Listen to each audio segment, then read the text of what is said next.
Hello everybody, my name is Jay Carrion, and this is my second channel, if you don't already know. And so this is just where I'm going to talk about a bunch of music and stuff. So today I'm going to be talking about the guitarist of Dry Cleaning. Now, Dry Cleaning is a band I really like, but they're a bit weird, and I'm about to tell you why. So this is the band right here. This is the singer, this is the bassist, the drummer, and the guitarist. I'm mainly going to be talking about him today. Duh, I've already talked about it, it's in the title. But, what's so interesting about them is that the singer technically doesn't actually sing. She sings a little bit, but mainly it's just, talking. And so she just reads stuff out of her journal, just, stuff she sees, stuff she thinks about. It's quite hilarious, to be honest, but a lot of people find it pretty, I don't know, what's the word for that? Almost like they don't try, oh, I could do that. But that's the whole point, is that they're supposed to be really ordinary, like the name Dry Cleaning suggests, But I just think they're a great band, because the singer just talks, and then they have this whole post-punk jam kind of thing happening underneath that. So I'm going to highlight a couple instances of, what makes this guy, Tom Dowse, really interesting as a guitarist. So, first of all, it's in his pedal board. I actually took this picture myself at one of their shows. I pretty much just stood in front of the guitarist the whole time and watched him do his thing. But as you can see here, his pedal board's really interesting. He's got 3 reverb pedals right here. I think that's kind of crazy, because how do you even use 3 reverb pedals? So I know how he uses 2 of them. I don't know how this one really fits in. Then he also has 2 fuzz pedals, which I kind of get, because you can get kind of a louder, more lead type sound, because he usually has distortion on normally, and then when he turns on another fuzz pedal, fuzz normally, and then when he turns on the other one, it just makes it louder and more pronounced, so for a solo or something. So I kind of get that. And he's also got this tremolo, he's got phaser, and he's got a loop pedal, which I'll talk about as well. But first I'm going to talk about this delay pedal right here. In this first song, he uses mainly this pedal. He doesn't even have this one turned on.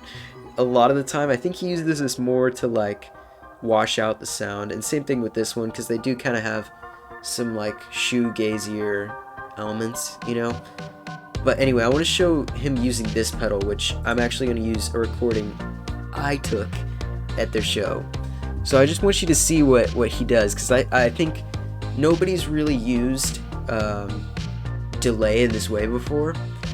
Because most guitarists use delay, but I've actually never seen anybody use it this way.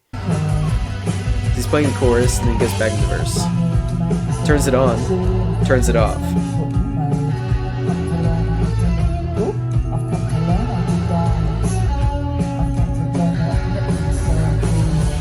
So he's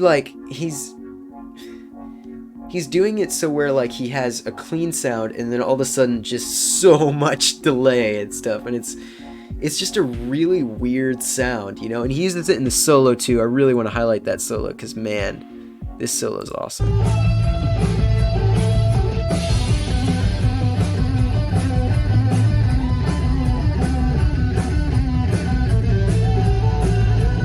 He turns on the extra fuzz pedal when he's doing this to make this louder. You can really hear it right here.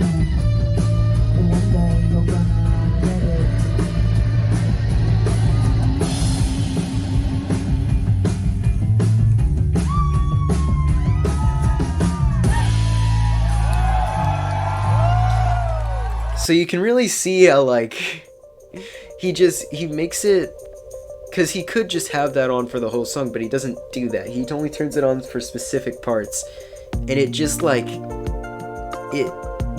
not expecting it, which I feel makes it so interesting, because nobody uses delay like that. Nobody does. He uses it almost like a little sound effect or something. It's really cool. And then another thing I want to show is you can kind of tell that he's inspired by Radiohead a little bit. I don't know, you can just tell, because look what he pulls out at the beginning of this song, which this song is called Liberty Log. It's the ending to their new album, Stump Work. I say new, but it was like a year ago when this came out, so. But look what he pulls out. His back pocket. Grabs it off the amp.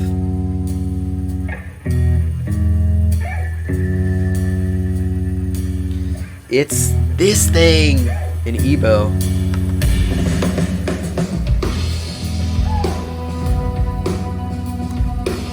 And so what he does with it is pretty interesting.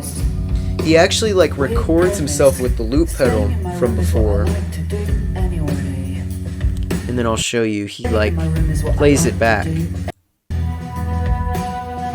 with himself. So he's playing an octave up while also playing the octave below.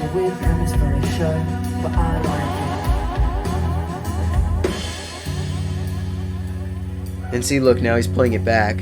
And he's like reversing it and stuff with the loop pedal. And whatever this is that he's messing with. Which I think it could be the same thing that Radiohead uses, the little ditto thing. Or whatever Tom York uses when he's singing Daydreaming. To play back all the recordings. It's what money's for, isn't it? And so he just has that on the background. Just as weird noise. Because this is a very weird band. And they embrace it. They definitely do. Because, like, look, she's reading off a piece of paper. She doesn't, like, half of the song she doesn't even memorize the lyrics. She just writes them down and she just reads them. I think in the Key XP, actually, she had, like, a physical journal, which is crazy. But yeah, I like what he plays at the end of the song. So he triggers the loop again. He also adds on to the loop, I think, throughout. Because, like, see, you can hear some chords in there.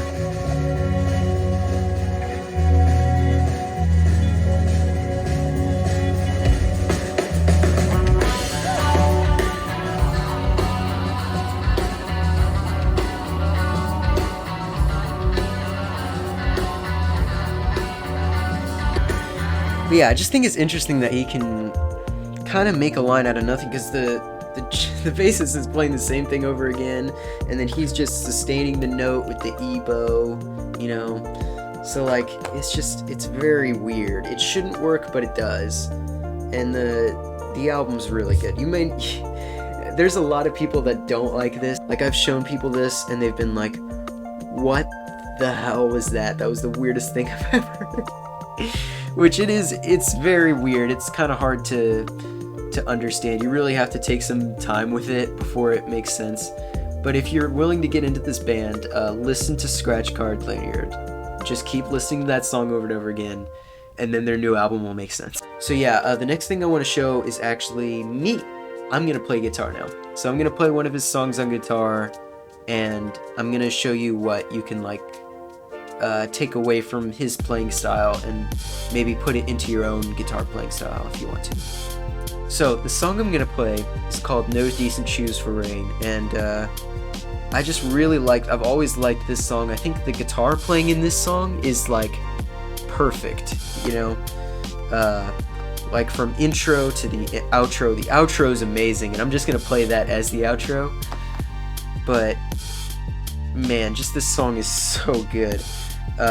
Yeah, so I'm just gonna play the first part and the chorus, and then I'm just gonna analyze the very first part and show what maybe you could learn from it.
kind of just, like, I just love his lines, because, like, that intro line goes like this, right?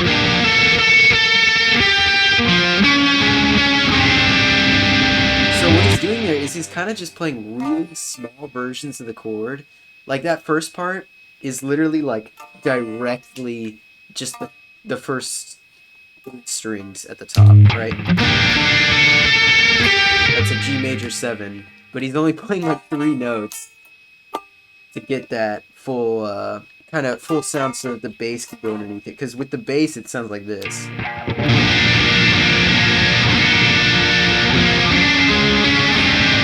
But he's just easing into these chords, and like I think you can learn something from that, because if you go like D, A, E, G, you could just play it like this, right?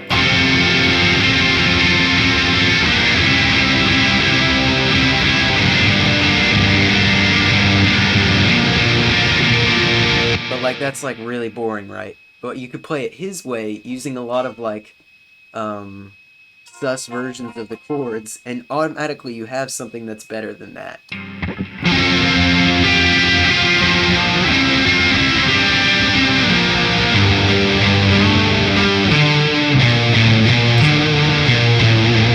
Right there I did a little something weird, but you know, you get the point. Like, he's just a great guitar player, and I feel like that shows just like how much you can learn just by like learning somebody else's guitar line and just putting what they do into what you play and figuring out how to make that work, because that's kind of what I've been doing for a long time with my music, and I think that like it's just an easy way to learn how to make songs.